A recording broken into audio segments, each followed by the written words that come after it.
બળદની ગમાણમાં સિંધા નમક પણ છે અને આ સિંધા નમક પણ છે અને આ જો બળદને ચાટે તો એનાથી તેની પાચન શક્તિ સારી થાય અને એવું નથી કે બળદને ખવડાવી દેવાનું જ છે ખાલી, પણ બળદની તબિયત પણ સારી રહે એનું પણ ધ્યાન રાખવામાં આવે છે અને એટલા માટે એની પાચન શક્તિ અને ડાયજેશન બધું સારું રહે એટલા માટે અહીંયા સિંધા નમક પણ રાખવામાં આવેલું છે.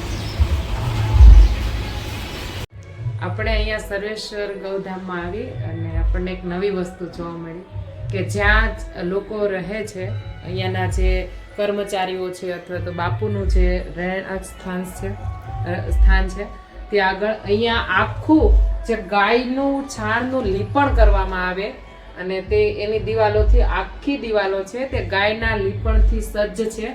અને પહેલાના સમયમાં આપણા જે ઘરો હતા, આપણા પૂર્વજો જે હતા તેના ઘરો ગાયના છાણના લીપણથી લીપણ કરેલું હતું.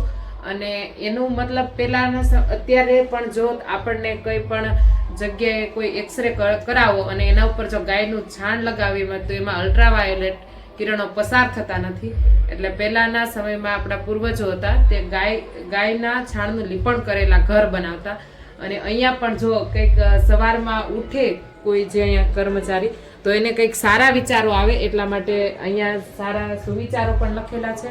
અને જ્યારે તેની આંખ ખુલે ત્યારે એને કંઈક આવા દર્શન થાય, પછી અહીંયા માં છે, પછી અહીંયા સારા વિચાર છે. ગૌ સેવા એ ઈશ્વર પ્રાપ્તિનો સરળ માર્ગ છે અને આવું સરસ અહીંયા છે. તો અમને અહીંયા બધું જોઈ અને બહુ ધન્યતા અનુભવાણી કે આટલું સરસ કાર્ય બાપુ કરી રહ્યા છે અને ધન્ય છે બાપુને કેટલું મોટું કામ કરી રહ્યા છે. આજ હજારો લાખો લોકો આ ગૌશાળાની કામધેનુ ગૌમાતા દર્શન કર્યા હશે અને આખી સંપૂર્ણ જે ગૌશાળા છે સર્વેશ્વર ગૌધામ એની પણ આજ તમારા થકી બધાને મુલાકાત થઈ છે સોશિયલ મીડિયાના માધ્યમથી. ગાયને જે ખાલી પશુ માને છે બરાબર, એના માટે પશુ જ છે, પણ જ્યારે આપણો પરિવારનો સભ્ય માનીએ, ગાયમાં તો શાસ્ત્ર 33 કોટી દેવતાનો વાસ કહે છે, ભગવાનનું સ્વરૂપ છે. અને મારા અનુભવ પ્રમાણે ગાયથી વધારે સમજદાર જીવ બીજું કોઈ નથી. તમે એક વખતે રોટલી ખવડાવી હોય ગાયને તો એ કોઈ ભૂલે નહીં. એટલે ગાયથી જેટલું સમજદાર, અને એમાં તમે ગૌશાળા જોયા છે બળદો, એટલે લગભગ 1400 જેટલા બળદ છે ગૌશાળામાં, સર્વેશ્વર ગૌધામમાં. બળદો એટલા બધા સમજદાર હોય છે કે આપણી કલ્પના બહાર. હવે હું તો એની સેવામાં એટલો બધો ન જઈ શકતો, તેમ છતાંય હું આવું એટલે તરત મને ઓળખે, અવાજ આપે હામો. એટલે ખરેખર ગાય એ કઈ પશુ નથી, આપણા માટે તો ભગવાનનું સ્વરૂપ અને એક આપણા ઘરના સભ્યો જોડે રાખતા હોય છે. અને પોઝિટિવિટી ગાય બહુ આપે, તમને નકારાત્મક વિચાર ના આવવા દે, તમને કોઈ ખોટો વિચાર ના આવવા દે, તમને પોઝિટિવિટી અને સારા ઓરા ખૂબ ગાય આપતી હોય છે. એટલે સેવા તો મારે એક રાધા નામની ગાય છે, એ ગાયને અંદરલી કસ્તુરીની સુગંધ, એની વરાસ હોય ને એટલે કસ્તુરીની સુગંધ. આપણે ત્યાં અનેક 18 ગોત્રની ગાયો છે અને ગાયોમાં અનેક વિભાગ છે. એમાંની જે તમે કહી રહ્યા છો, અમુક ગાયને શરીરમાંથી મધની સુગંધ આવે, અમુક નંદી આવે એના શરીરમાંથી તમે હાથ ફેરો તો મધની સુગંધ આવે, તો આ કસ્તુરીની સુગંધ આવે. એટલે ગાય તો ખરેખર બહુ દુર્લભ જ હું કહી શકું. અને આ આવનારી પેઢીને આ મળવું બધું મુશ્કેલ છે. જો આપણી સાચી મૂળ ભારતીય નસ્લની વેદ લક્ષણા ગાય નહીં બચાવીએ તો આ બધું મળવું બહુ મુશ્કેલ થવાનું છે આવનારી પેઢી માટે. પછી એક ગંગા નામની ગાય છે, એ ઘરનું થોડુંક એમ લાગે ને કે વાયુમંડળની ખબર પડી જતી કે ઘરમાં કંઈ પણ થવાનું હોય તો સૌથી પહેલા એને કંઈક સંકેત મળતો હોય એવું મને મેં મહેસૂસ કર્યું છે. એકવાર નહીં, મારે ઘરે અનેક વાર મેં કરેલું. આપણે ત્યાં છે ને પહેલા ડોક્ટરો નહોતા, વૈદ નહોતા, મતલબ આંગણે ગાય બાંધ્યો, ગાયને ખ્યાલ આવે કે ઘરમાં કોઈ બીમારી આવવાની છે તો ગાયને જયારે ચરવા માટે છોડતા તો એવું કહે છે કે ગાય એવી ઔષધિ ખાતી કે એને ઈ ઔષધિ જે માલિક હોય એને કોઈ રોગ આવવાનો એની દવા હોય, ઔષધિ ખાય એટલે દૂધમાં એના ગુણ આવવાના છે અને ઈ દૂધ આપણે ખાય એટલે આપણને રોગ આવવાનો હોય તો એ ન આવે. આ ગૌ માતા આગમચેતી સ્વરૂપે આપણે ત્યાં તો જયારે ચરવા જાતી તો એવી ઔષધિઓ ખાતી કે એના માલિક ક્યારે બીમાર ન પડે. પછી એક પ્રશ્ન મને મોટો અનુભવ અંદરથી ઉભો થાય છે કે ગાયને દૂધમાં એટલી શક્તિ છે, ઘીમાં એટલી શક્તિ છે, તો ભેંસ છે ને ક્યારે બીમાર ઓછી પડે પણ ગાય છે ને બહુ જ બીમાર પડી જાય. પોતાની દૂધમાં બીમાર હોવા છતાંય શક્તિ તો એટલી જ બતાવે છે કે જેમ આપણને તો 100% શક્તિ આપે છે દૂધમાં, ઘીમાં, માખણ, પણ પોતે કેટલી ક્યારેક ઘણીવાર જોવો ને તો ગાય વધારે બીમાર. ગાય છે ને એક રીતે આપણે દેવી જીવ રીતે ગણીએ તો આપણી પર વિપત્તિ, તકલીફ, મુશ્કેલી આવવાની હોય તો એવું કહેવાય છે ગાય પોતાની ઉપર લઈ લેતી હોય છે. બરાબર છે? તો ઈ છે. બીજા નંબરની અંદર જે ભેંસ છે ને ઈ એક વન્ય જીવ હતું, જંગલી જીવ, અને એમાંથી આવેલું છે. જ્યારે ગાય છે ને ઈ આપણું પાલતું જીવ છે. ઓલું છે ને જે જંગલી આવેલું છે ને એટલે એની ઇમ્યુનિટી ડેવલપ થયેલી છે. અને બીજું કે ભેંસ એક દૂધની ફેક્ટરી કહી શકો. બરાબર? એમાં કોઈ સંવેદના એવી જે ગાયની સરખામણીમાં હોય એવી કોઈ હોતી નથી. એટલે અને ગાય છે ને સંવેદનશીલ છે. એનું બચ્ચું બીમાર હોય તો એને ન ગમે, આપડા કોઈ બીમાર, આપણે કોઈ હાજા માંદા હોય તો ન ગમે. જ્યારે ભેંસ તો શું, બચ્ચું પાડું મરી ગયું તો ભેંસ તો દોવા દે, એને કોઈ ફેર નથી પડતો. એટલે એક સંવેદનના કારણે કે આપણે દુખી હોય તો આપણને ન ગમે, અપસેટ થઈ જાય. તો સેમ વસ્તુ ગાયમાં થાય છે કે ઈ આજુબાજુ જે કઈ વાતાવરણ હોય ઈ જોઈને ઈ પોતે આમ અપસેટ થઈ જાય ત્યારે આપણને બીમાર હોય એવું આપણને એનું ફીલ થાય. અને કામધેનુ ગૌમાતા બેન ગુજરાતમાં એક જ, આખા ભારત લેવલે બે છે, તમિલનાડુમાં ને અહીંયા લક્ષણો હોય માણસના. તો ગાયોમાં એવા 52 ગુણ હોય અને જે કામધેનુ છે ને 52 ગુણ હોય છે એના જે શરીરના લક્ષણો. અને મોટી એની ઓળખાણ કહી શકાય કે યુટ્રસ એટલે કે ગર્ભાશય ન આવે, એટલે ક્યારેય ઋતુમાં ન આવે, પીરિયડ્સમાં ન આવે. એમાં ઘણા લોકો એમ કહેતા હોય અમારી ગાય હીટમાં નથી આવતી તો કામધેનુ. એવું નથી હોતું કે ભાઈ કઈ ભગવા કપડા પહેરે કે સાદું ન થઈ જાય, એના માટે એના ગુણે હોવા જોઈએ ને. એટલે કામધેનુ અને આની મોટી ઓલી તમે નજીક જાઓ, ખાલી 2 મિનિટ તમે એની પાસે ઉભા રહો કે બેસો ને તો એના ઓરા તમને આખી અસર કરે. એના વાઇબ્રેશન જે કહી શકાય આપણે, માણસમાં પોઝિટિવિટી તરત ભરાવા લાગે. અને એવું શાસ્ત્ર એવું કહે છે કે ભગવાન પણ ન દઈ શકે એવી વસ્તુ કામધેનુ દેવા સક્ષમ છે.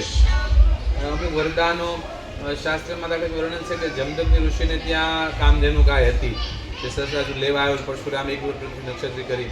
વશિષ્ઠ ઋષિને ત્યાં નંદી નામના કામધેનુ હતા. જ્યારે સૂર્યવંશ, ઇક્ષ્વાકુ વંશ જ્યારે અટકી ગયો દિલીપ રાજા, એને સંતાન નહોતું અને સંતાન થાય એમ નહોતું કોઈ શક્યતા, તો ચિંતા કે ભાઈ શું કરવું. તો દિલીપ રાજા અને વશિષ્ઠ ઋષિ કીધું છેલ્લો એક જ રસ્તો છે, તમે કામધેનુ ગૌમાતાની સેવા કરો, પૂજા, અને ઈ કૃપા કરે ને સંતાન થાય. અને આખો વંશ અટકી ગયેલો, ત્યાંથી એમને સંતાન થયું રઘુ, ત્યારથી આખો વંશ રઘુવંશ કહેવા. એટલે શાસ્ત્રમાં પણ બહુ વર્ણન છે કે ભાઈ જે ભગવાન દેવા સમર્થ નથી ને ઈ કામધેનુ આપે ખરા.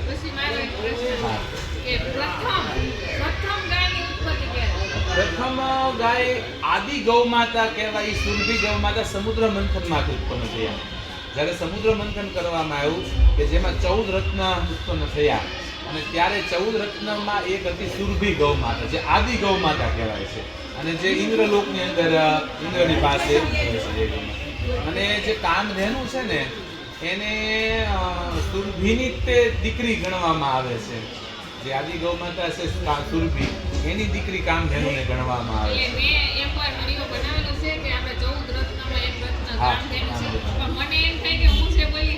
ના બરાબર છે, આદિ ગૌમાતા સુરભી ગૌમાતા છે. જ્યારે સમુદ્ર મંથન, ઐરાવત, આરતી, ઉચ્ચશ્રવા, ઘોડો, ઈ ઇન્દ્રને ત્યાં રહ્યા, સ્વર્ગની અંદર ઇન્દ્રને ત્યાં રહ્યા. પછી નહીં એટલે એ રહ્યા હજી ત્યાં, પછી એનો વંશવેલો આખો ચાલ્યો ગૌમાતાનો. પણ જ્યારે પ્રગટ થયા ત્યારે એમાં એવું હતું, દેવતાઓ અને રાક્ષસો બંને થઈને સમુદ્ર મંથન કર્યું, એટલે જે નીકળ્યું એ બધાએ વહેંચી લીધું. તો એ પ્રમાણે સુરભી ગૌમાતા સ્વર્ગમાં દેવતાઓ પાસે રહ્યા. જ્યારે દ્વાપર યુગની અંદર ભગવાન કૃષ્ણ જ્યારે ગોવર્ધન પર્વત ઉપાડ્યો, દસથી આંગળીએ ઇન્દ્રનો યજ્ઞ અટકાયો, ઇન્દ્ર ક્રોધમાં ભરાણો અને વરસાદ સાવરતા મેઘ આખું ગોકુળ બુડાડી દેવાની વાત કરી. અને બધા ભગવાન પાસે ગયા, કૃષ્ણ પાસે. કૃષ્ણ ભગવાને ગોવર્ધન પર્વતને ઉપાડ્યો. ત્યારે 7 દિવસ અનરાધાર વરસાદ વરસાયા પછી પાણી ફૂટી ગયું વરસાદ પાસે, બધું શાંત થયું, અને ઇન્દ્ર આવીને ભગવાનને ક્ષમા માંગી. ત્યારે સુરભી ગૌ માતા આવ્યા પાછા, અને સુરભી ગૌ માતાએ પોતાના દૂધથી ભગવાન કૃષ્ણનો અભિષેક કર્યો કે ભાઈ આ અમે અત્યાર સુધી આ ઇન્દ્રને અમારો રાજા ગણતા હતા, પણ આ ઇન્દ્રએ તો અમારો વંશ એટલે અમારી ગાયોને મારવા માટે પ્રયત્ન કર્યો, એટલે હવેથી અમારો ઇન્દ્ર આ નહીં, અને અને ભગવાનને કીધું તમે હાચા અમારા ઇન્દ્ર રાજા, એટલે ભગવાનનું નામ ગોવિંદ આપ્યું. ગો એટલે ગાય અને ગાયોના ઇન્દ્ર એટલે ગોવિંદ. ભગવાન કૃષ્ણનું નામ જે ગોવિંદ પડ્યું એ આદિ ગૌ માતા સુરભીએ ભગવાન અભિષેક કરીને આપેલું નામ છે. દક્ષા માયક અહીંયા ફોલોવરને બધાને દર્શન થાય એટલા માટે ફરીવાર આવી સ્પેશિયલ વિડીયો માટે. તો તમે પણ દર્શન બધા કરી લો.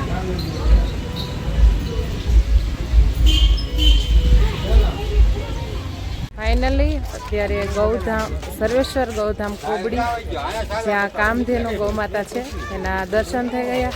બાપુ સાથે પણ મુલાકાત થઈ ગઈ અને બાપુને મળીને ખૂબ આનંદ થયો. અને બસ હવે અમે અહીંયાથી નીકળીએ છીએ અને હવે રસ્તામાં તો હારે છીએ પણ પછી છૂટા પડી ગયા.